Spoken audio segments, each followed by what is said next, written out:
quand quelqu'un traverse une épreuve comme ça, n'essaye pas de t'approprier sa peine. Parce qu'il y a une échelle.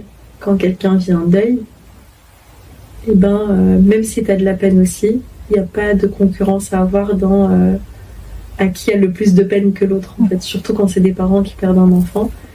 Je pense que la première chose, c'est savoir jauger et avoir l'intelligence émotionnelle de dire ok, là je dois rester à telle place, par exemple, je sais pas moi, de cousins ou d'oncles ou de tantes ou de grands-parents.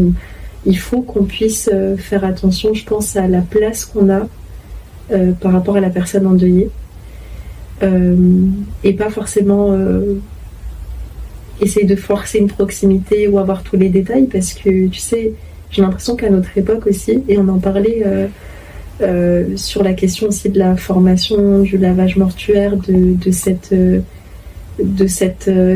humilité à avoir vis-à-vis de la mort et de la personne défunte et de sa famille.